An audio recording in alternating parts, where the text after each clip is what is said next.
I was Steph Curry's Uber driver. He said one sentence that still keeps me up. I don't usually work late. Too many weirdos, too many blackout drunks, and too many people trying to pay with cash even though I've got a sign taped to the back of my seat that says, "No cash, no exceptions." But that night, I had bills stacked on bills and nothing but frozen pizza in the fridge, so yeah, I was out past midnight. Around 1:12 a.m., I got the ping. Pick up, downtown San Francisco, private garage near Chase Center. Name on the request, Wardell. I almost canceled it.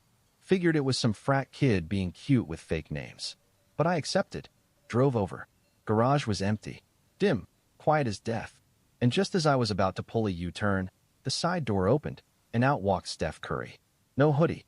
No entourage. Just him in all black, head down, bag over his shoulder. I blinked like a moron. He climbed into the back seat without a word. Just nodded once and buckled in. I thought about saying something. You know, fanboy stuff. Yo, big fan. Or that game winner in 22. Man, legendary. But something about the vibe stopped me. Not rude. Not tired. Just off. He looked too calm. Too still. I started driving. Directions said Nob Hill. Not a strange destination, but strange for him. Most Warriors guys lived outside the city. The silence in the car was heavy. Like if I sneezed, it would shatter. I glanced in the rear view. He was staring straight ahead. No phone. No headphones. Just locked in. 10 minutes in, we hit a red light near Polk Street. That's when he finally spoke. Voice low, like he wasn't talking to me. You ever think maybe this isn't the first time you've driven me? I didn't respond at first. Thought maybe I misheard him. But when I looked back again, his eyes were already on me in the mirror. Steady. Cold. Too knowing. He smiled. Just a little. Like he was waiting for something to click. The light turned green. I drove on. But the street ahead wasn't the right street anymore. I should have been on Sacramento Street. That's where the map said to go. That's where I remembered turning. But the second we crossed that intersection, it wasn't Nob Hill anymore.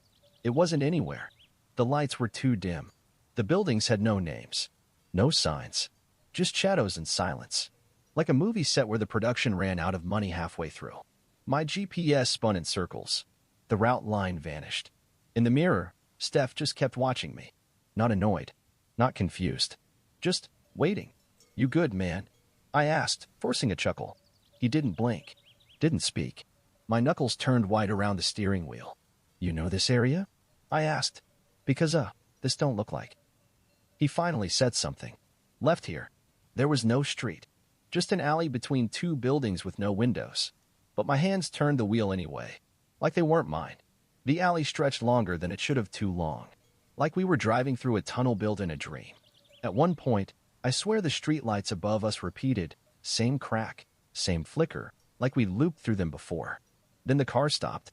Not because I braked. Because it turned off. Dead. Dashboard black. Engine silent. We sat in the dark for a full minute. Steph didn't move. Then he leaned forward, elbows on the back of my seat, and spoke so quietly I could barely hear it. This is where I told you last time. I swallowed. Told me what? He smiled again. That same weird, unsettling almost smile. That you don't remember me. I turned around fully in my seat. Look, man, I don't know what this is, okay? I'm just a driver. I'm not part of whatever game you're playing. He tilted his head. Then why'd you come back? My stomach flipped. Because something in his voice made it feel like this wasn't just a ride. Like I'd done this before. Like I'd been here before. I opened my mouth to argue, but then I saw it. In the rearview mirror. Behind Steph's head. Out the back window. A reflection of me. In the driver's seat of another car. Mouth open. Eyes hollow. Parked in the same alley.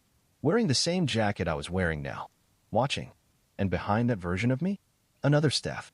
Also watching. Also smiling. There are moments in life when you realize nothing is as solid as it seems. The steering wheel in your hands, the road under your tires, the man in your back seat, all of it can slide sideways without warning. But nothing prepares you for the moment you catch your own reflection from outside your body. I stared into the rearview mirror like it was a portal, because that's what it had become. Behind me, no, behind Steph was a car. Identical to mine.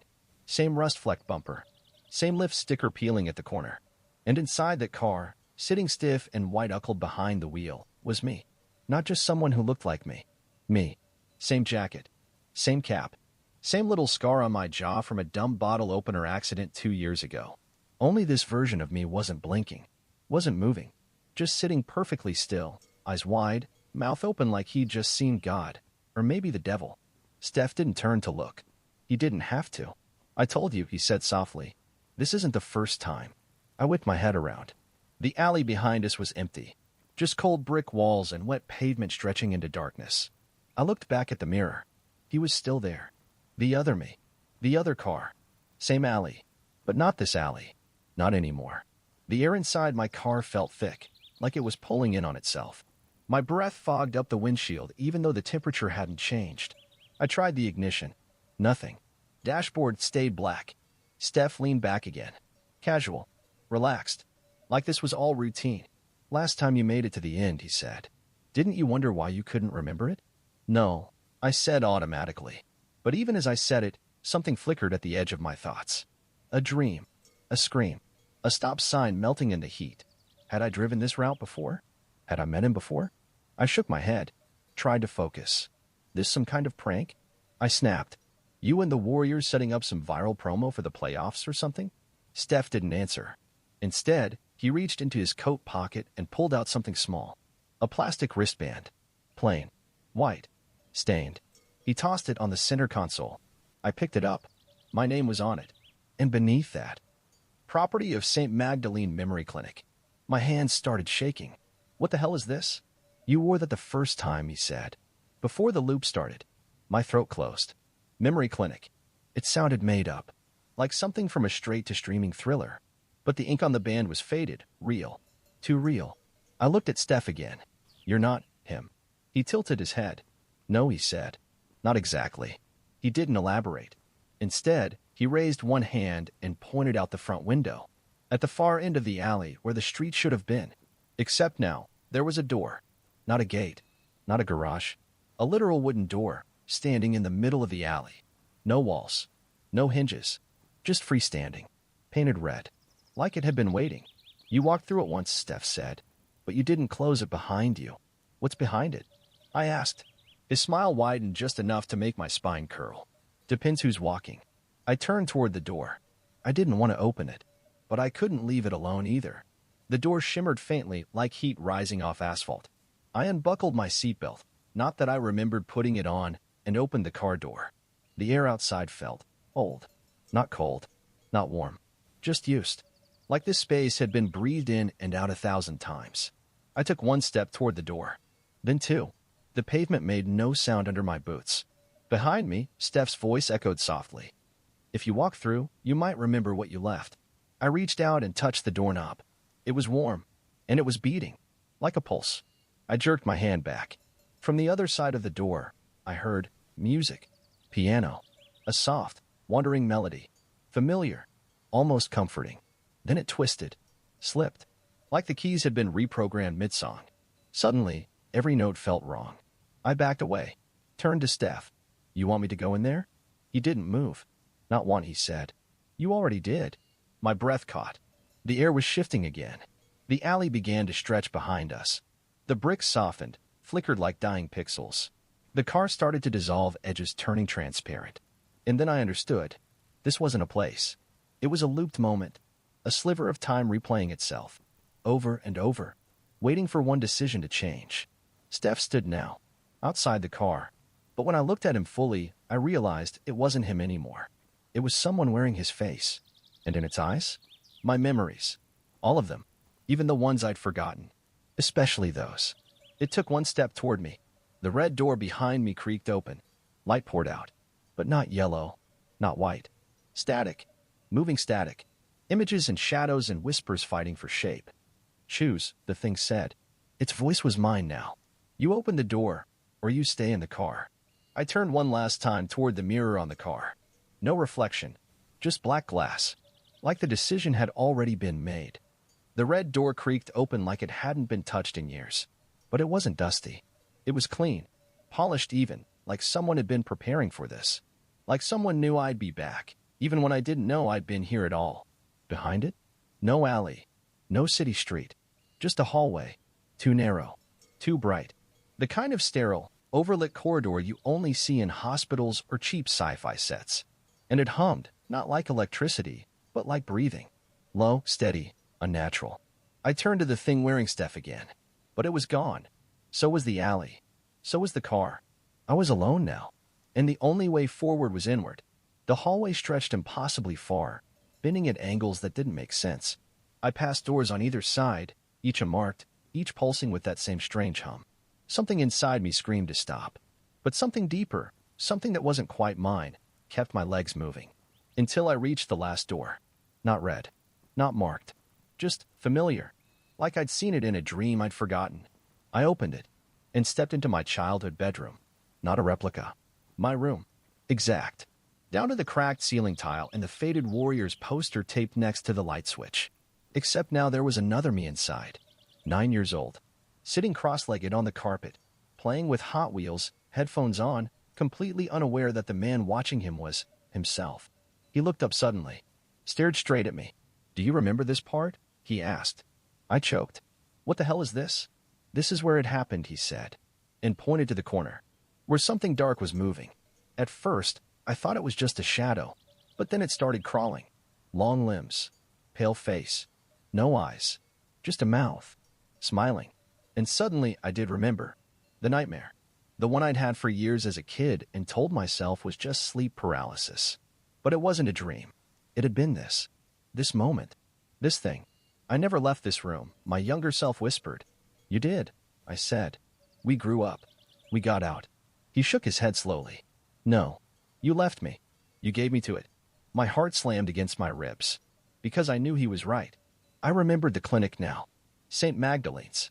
The place with the blue hallways and the wristbands. They didn't treat me there. They removed something from me.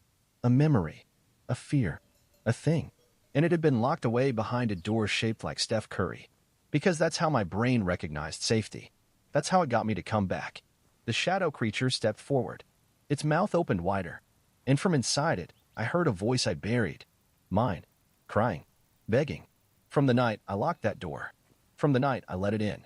I stumbled backward. The hallway behind me was gone. The room was dissolving now, bed melting into carpet, walls folding in like paper set on fire. The shadow stepped closer. My younger self didn't move. "Tell me the sentence," he said.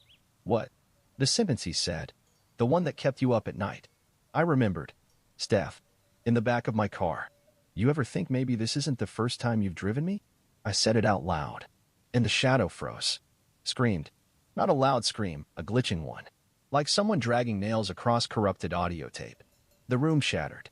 When I opened my eyes, I was sitting in my car again. The dash was lit. The GPS was back. And the destination said, home. Steph was gone. But the wristband was still on the center console. Still stained. Still real. I started the car. This time, it roared to life. As I pulled away from the alley, I checked the rearview mirror. My reflection blinked back. Alone. Unsmiling. But real. The streets looked normal again. Too normal. Like a set designer had overcompensated. Bright street lamps, perfect grid lines, even the occasional breeze with just the right amount of chill. But I didn't trust it. Not anymore. I kept one hand on the wheel, the other resting on the wristband beside me. St. Magdalene Memory Clinic. My name. My blood type. A faint smear of something dark on the underside. I kept checking the rear view every few blocks. Not because I thought Steph would reappear, that version of him had served its purpose, but because I needed to know if I was still alone. The mirror didn't lie, but the memory did. When I got home, I sat in the car for 20 minutes. Engine off, interior lights dim, like I was afraid of spooking whatever lived in the shadows between my ribs now. The neighborhood was dead quiet. Porch lights on. Mailboxes closed. The illusion of peace. Inside the apartment, I didn't bother turning on the lights. I just dropped onto the couch, the wristband still clutched in my fist. And that's when I saw it. On my TV screen. Paused. Still image. Me. Driving. It was from my dash cam. A frame that had never been recorded. Because in that frame, sitting in the back seat, in perfect clarity, was 9-year-old me. Not scared. Not smiling. Just watching. I stepped closer. Hit play. The screen flickered. Skipped. Then a voice came through the speakers. Mine. But younger. Whispering. "You brought it back." I stumbled backward, heart trying to claw its way out of my chest. Everything in the room went quiet. Dead quiet. Then the sound of water. Dripping. Slow. Rhythmic. Coming from the bathroom. I should have run. I should have called someone. But I didn't. Because a part of me already knew what I'd find. I opened the bathroom door. The sink was full. Not with water. With mirror. Not a reflection substance. Moving. Shimmering. Shifting. And in its center, and I blinked. The same one from the red door. Except now, it wasn't confined. It wasn't locked behind rituals and mind tricks and conjured symbols. I had carried it out. In my memory. In my skin. I backed away slowly. The lights in the apartment flickered, first one, then another. A low hum rose from inside the walls. It wasn't talking to me anymore. It was settling in, like this world was a hotel room, and it had finally found vacancy. I left the apartment that night. Didn't pack. Didn't leave a note. Just got in the car and drove. No destination. Just movement. I couldn't stay. Couldn't let it root too deep. But even now, on empty highways at 3:47 in the morning, I know I didn't leave it behind. It's quiet right now. Dormant. But every now and then, when I pass a red door or see a kid sitting on a curb with eyes too old for his face, I feel it stir. I hear that sentence again.